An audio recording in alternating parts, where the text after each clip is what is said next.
Hello, my name is Dr. Rick Hoffman and I teach music theory at Belmont University. In the last video, we talked about scales and keys in general terms and focused on major scales. We also talked about key signatures and how they relate to scales. We said that they show us what accidentals are used to produce a certain scale, but pointed out that they aren't the same thing as key. We talked about the importance of memorizing the key signatures and not relying on tricks. All of that will be true for minor scales and key signatures as well. So in this discussion, I'm going to assume that you watched the major scales video and know the information covered there. Now, in most ways, minor scales function exactly like major scales. There are 7 different tones that span an octave. The pattern of whole and half steps unique to the minor scale helps us hear that first pitch as tonic or home tone and recognize the pattern that we hear as a minor scale.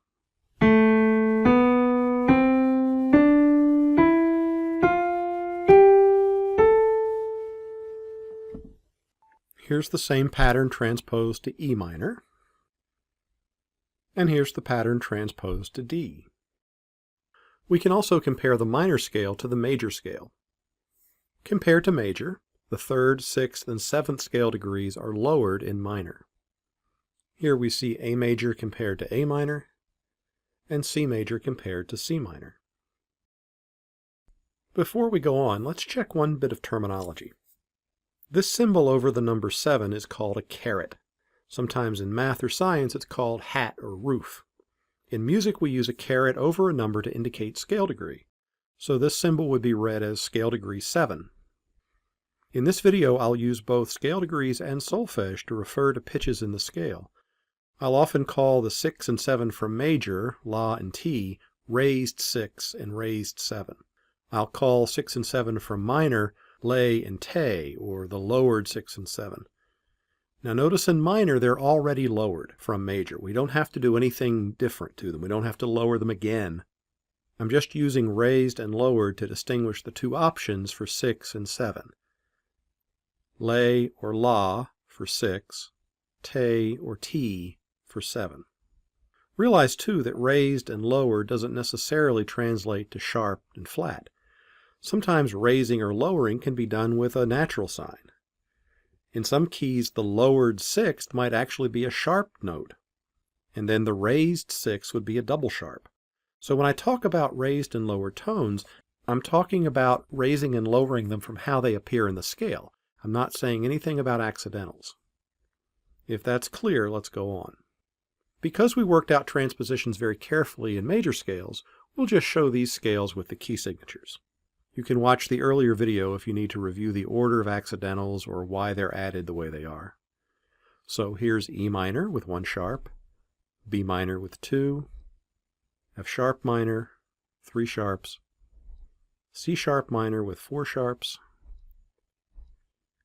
G sharp minor with 5, D sharp minor with 6 sharps, and A sharp minor with 7 sharps. They're added in exactly the same order we add sharps in major. And of course we add the sharps to produce that same pattern of whole and half steps that we call a minor scale. Here are the flat keys. 1 flat for D minor, 2 flats G minor, 3 flats C minor, 4 flats F minor, 5 flats B minor, 6 flats is E flat minor, and 7 flats A flat minor, and once again, the same pattern of whole and half steps apply to all of these scales. We can see all of this, the key signatures, the relation to major and minor, clearly in the diagram known as the circle of fifths. In contrast to major scales, there are 3 distinct forms of the minor scale. This kind of minor scale, the one that uses just the pitches in the key signature, is called natural minor, or the natural form of the scale. To our ears, when compared to major scales, minor scales naturally seem to have less of a pull toward tonic. This is because there's no half step or leading tone before the tonic. There's also no half step between Mi and Fa, or between the 3rd and 4th scale degree. So the tritone interval that creates the sense of tension and resolution in a major scale just isn't present in a minor scale in the same way. Instead of a leading tone, we have a subtonic, a whole step below tonic. Over the years, musicians have found ways to add leading tones, to make the half step below tonic, to create the pull missing in the natural form of minor. We call this harmonic minor because it's the notes we're most likely to use in chords. It's made up from the pitches in the natural minor scale, but with the leading tone added. The leading tone creates a half step or minor second between the 7th scale degree and tonic and provides a stronger pull. Listen to a harmonic minor scale.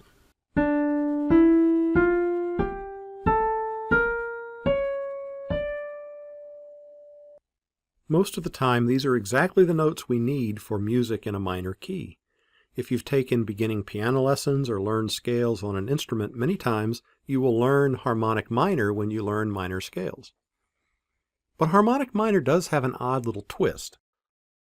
When we raise the leading tone, we create an awkward interval, an augmented second between 6 and 7, or between lay and T. Now, normally in chords or in harmony, the interval just doesn't matter. Consider this example.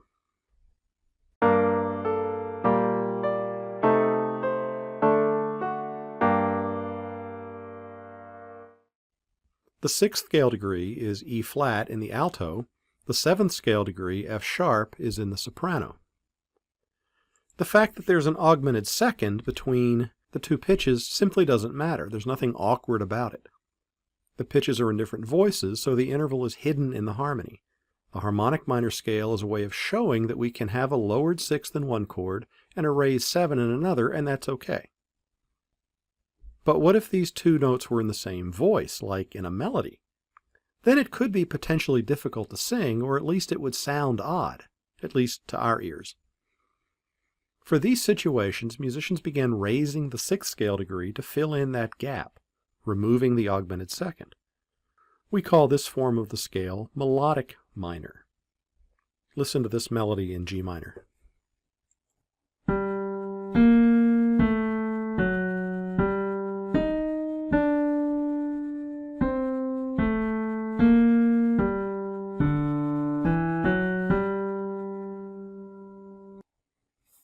Perhaps you can hear that when the line moves toward tonic, the leading tone is used.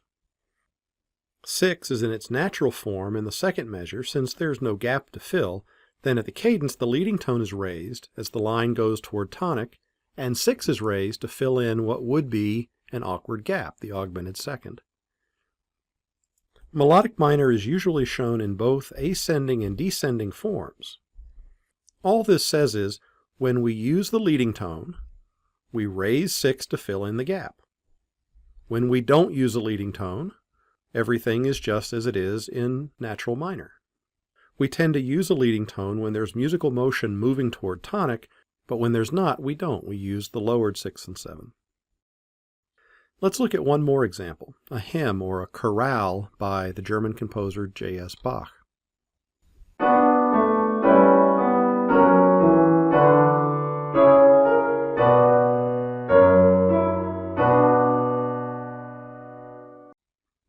The excerpt is in B minor. At first, 6 and 7 are in their natural form as the line moves away from tonic. The A sharp in the melody shows the leading tone pulling the line toward tonic. The raised 6 in the alto fills in the gap created by the leading tone in that voice. And then in the last measure, the 7th is raised in the alto as the music pulls toward tonic at the cadence. We write the scale to reflect these two options. The raised 6 and 7 create pull toward tonic. The lowered 6th and 7th are used when the music isn't moving toward tonic. And that lowered 6 and 7 are just part of the natural minor scale. The scale reflects these options. We can think of the minor scale as having two choices for 6 and two choices for 7. In natural minor, when we don't use a leading tone, we have a lowered 6th and a lowered 7. That produces a whole step between 7 and 8, and so there is no leading tone. Instead, we call the lowered 7 a subtonic. In harmonic minor, we can raise the 7 to create the leading tone. That puts a half step between 7 and 8, but it also creates an augmented second between 6 and 7.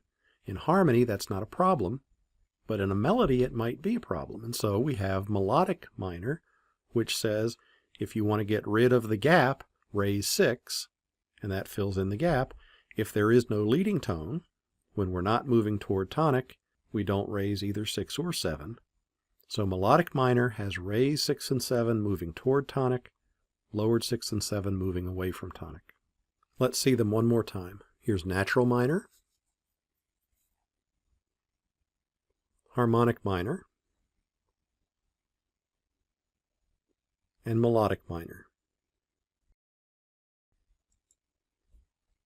Now let's practice some sample questions. Identify this scale. It's a D scale. D is tonic, and it's minor because of the F natural. In D natural minor, we would have a B flat and a C natural. Here we have B natural and C sharp, and so both the 6th and 7th are raised. That makes melodic minor. Here's another example. It's an F sharp scale, and it's minor because of the 3rd, A natural. Here the 6th is lowered, D, the 7th is raised, E sharp, and so it's harmonic minor. Here's another. Clearly it's an F minor scale, but both 6th and 7th are raised, D natural, E natural, and so that makes F melodic minor. One more. It's a C sharp minor scale, but with a lowered 6th and a raised 7th, and so it's C sharp harmonic minor. Now it's important to learn scales based on the pitches in the scale and not become too dependent on patterns of accidentals. We don't want to just look for sharps or look for flats and think we understand what that's telling us. Remember, in music, the key and the key signature aren't necessarily the same thing. Key is how the music sounds. Key signature is just a way of writing it. So it's important to be able to figure out what key the music is in, even when the key signature doesn't match, even when there are accidentals happening in the music. And so let's look at a few that don't quite match up. Now this is clearly an E scale, but the key signature doesn't match that. The G is natural, and so that makes it E minor. C is sharped, which would be a raised 6th. D is sharped, which would be a raised 7, and so this must be E melodic minor. Here's some form of a C scale. It's C minor because of the E flat. The A flat is a lowered 6th. The B is flat in the key signature, and so B flat is a lowered 7, and so it's a C natural minor scale. And so let's review. Natural minor is based on a pattern of whole and half steps. Compared to a major scale, it has a lowered 3, 6, and 7. It's important to know the notes in the scale, and one of the easiest ways to do that is to memorize the key signatures. Harmonic minor starts with natural minor, but raises the 7th to create a leading tone. Melodic minor uses a leading tone, but then raises the 6th to fill in the gap. But when the music isn't moving toward tonic, melodic minor reminds us that 6th and 7th are lowered. And if we look at this in the broadest terms, in the minor scale there are 2 choices for 6 and 2 choices for 7. The leading tone creates pull to tonic, the subtonic does not, and we make a choice based on what's happening in the music. So that's our look at minor scales. I'm Dr. Rick Hoffman, and thank you for watching.